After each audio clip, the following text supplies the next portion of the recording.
नमस्कार। मैं जब भी ब्लैक टी शर्ट ये पहनती हूँ, तो वैसे कोई ना कोई कहानी ऐसी होती है जो कि शायद समाज के दूसरे पहलू को बताती है।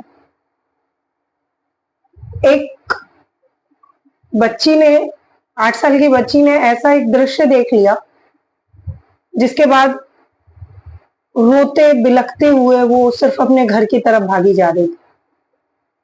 पड़ोस में सबने उसे रोकने की कोशिश की, पर वो बच्ची रुकी नहीं और भागते हुए वो अपनी मम्मी के पास जाती है और उनकी गोदी में वो छुप जाती है। बहुत देर तक उसे पुचकारा जाता है, समझाया जाता है, उसकी मम्मी उसे कंफर्ट ज़ोन में करती है, लेकिन वो बच्ची को कुछ समझ नहीं आता।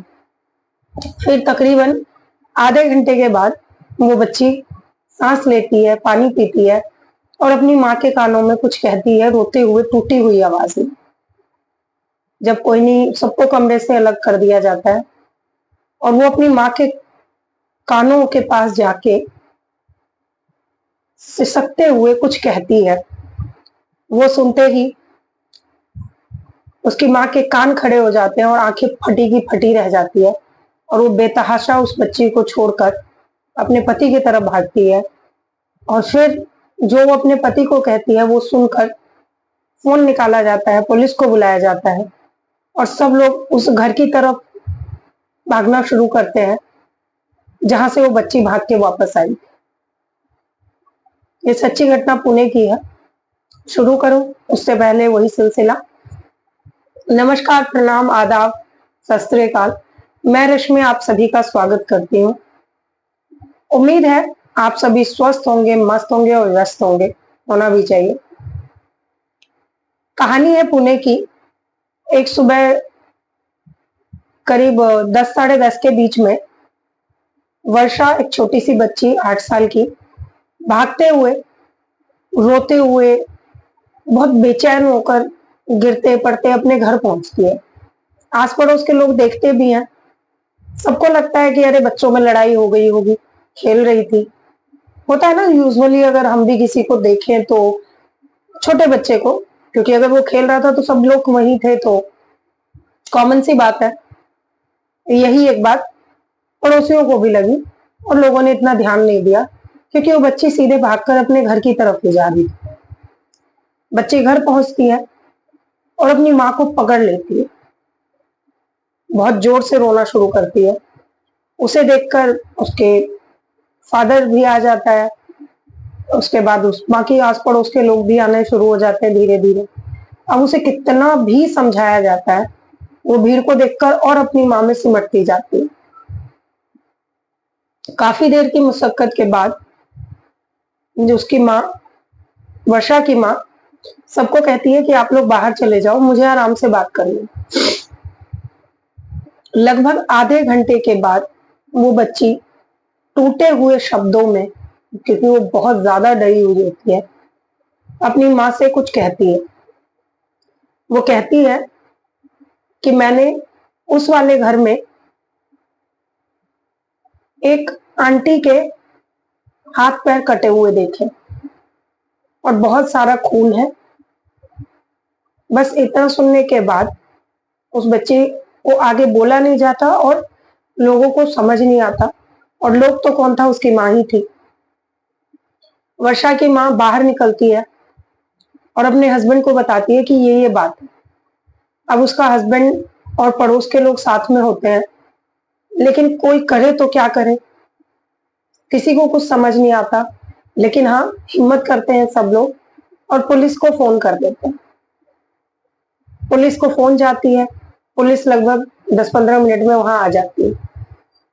अब सब लोग पुलिस के साथ भागने जाने लगते हैं उसी स्थान पर। जब तक पुलिस आती है तब तक लोग भी धीरे धीरे लेकिन इकट्ठा शुरू हो गए थे, इकट्ठा होने।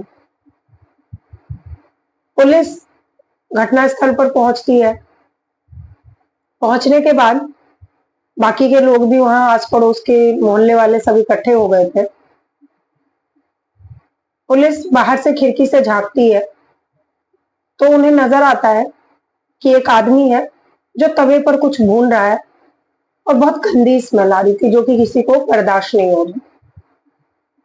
पुलिस पहुंचती है वहां पर, गेट खुलवाती है। वो आदमी अपने ही नशे में होता है, गेट खोलता है और जैसे ही वो पुलिस को देखता है भागने की कोशिश करता है। और जो आदमी तवे पर कुछ फ्राई कर रहा था उसका नाम सुनील था। सुनील भागने की कोशिश करता है लेकिन वो छोटा सा कमरा होता है, वहां से वो कहाँ भाग पाता। और वहीं उसके सामने एक बूढ़ी औरत की लाश टुकड़ों में कटी हुई रखी। पुलिस उठाते हैं सुनील को, लाश को इकट्ठा करते हैं, वहां पर जितना भी होता है क्राइम सीन को पूरा सील कर देते हैं। जब पुलिस स्टेशन पहुंचा जाता है तब सुनील से पूछताछ की जाती है कि तुम क्या कर रहे थे। तो सुनील बताता है वो नशे में होता है धुत और उसे कोई होश नहीं। वो पुलिस इंस्पेक्टर को कहता है कि मैंने बुढ़िया को मार दिया और मैं उसे खा रहा था। पुलिस पूछती है बुढ़िया कौन है। तब जो वो जवाब देता है वो सुनकर सारे पुलिस वाले हैरान हो जाते हैं। वो कहता है मैंने जिसको मारा वो मेरी माँ थी, और कहता है कि मैंने इसको। तो पुलिस पूछती है कि तुम तवे पर क्या फ्राई कर रहे थे।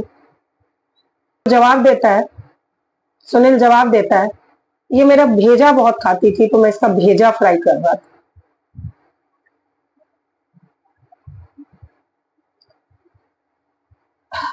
उसके बाद पुलिस उससे डिटेल्स लेती है तो पता चलता है कि सुनील की वाइफ उसे छोड़कर चली गई थी, क्योंकि सुनील कुछ करता धरता नहीं था। 30 साल का आदमी था वो, एक बच्चा बीवी थी उसकी, वो दोनों उसे छोड़कर जा चुके थे आज से 1 साल पहले। और उसकी माँ को कुछ पुराना पेंशन मिलता था और वो गुब्बारे उब्बारे बेचती थी, इसलिए गली के बच्चे और सब लोग उसको जानते थे। और शायद वो बच्ची भी कुछ सामान के लालच में उस आंटी के पास जा रही थी, लेकिन खिड़की से उसने जो देखा वो देखकर वो अपनी माँ की तरफ भागी और ये सारा वाक्य सामने आया। इधर सुनील अपनी इसी ड्रिंकिंग, स्मोकिंग, ड्रग्स लेने की हैबिट के कारण अपनी बीवी को मारता था, उससे पैसे मांगता था। तो बीवी ने कुछ अत्याचार सहे और छोटे बच्चे को लेकर वो उससे अलग हो गई शादी के 3 साल के अंदर। अब बच गई माँ। माँ उसे बहुत समझाती थी, उसे कोशिश करती थी वो सही रास्ते पर आ जाए। तो सुनील ने अपनी आदत के हिसाब से, सुधरना तो था नहीं, अपनी माँ से उसने पैसे मांगे। जब पैसे मांगे तो माँ के पास नहीं था, उस दिन कोई कमाई नहीं हुई थी। माँ ने उसे कहा मेरा भेजा मत खा, यहाँ से जा, कुछ कमा ले और अपने लिए खुद पैसा इकट्ठा कर। बस सुनील ने ड्रग्स ले रखा था, ड्रिंक किया हुआ था, गुस्से में उसने अपनी माँ का सर फोड़ दिया। और वो ड्रग्स और उसके नशे में इतना धुत था कि उसने गुस्से में आके अपनी माँ के टुकड़े किए और उसके कुछ भेजा, कुछ लिवर, ये सब काट काट के खाने लगा फ्राई करके, क्योंकि उसे मीट खाने की बहुत गंदी आदत थी। बाद में इसका मेडिकल चेकअप भी हुआ तो पता चला वो मेडिकली सिक था। मेडिकली सिक हो या कुछ भी हो, क्या मेडिकली सिक होने से इंसान की संवेदनाएं खत्म हो जाती है? क्या उसकी माँ, उसकी बहन, उसका पिता, बच्चे, ये रिश्ते भी नहीं समझ पाता इंसान? पता नहीं उसकी मेडिकल रिपोर्ट के हिसाब से उसकी मेंटल स्टेटस ऐसा था या ड्रग्स और ड्रिंक लेने की वजह से उसकी स्थिति ऐसी थी, पर कुछ तो ऐसा है जो बोला नहीं जा सकता। तो मिलती हूँ अगली कहानी में।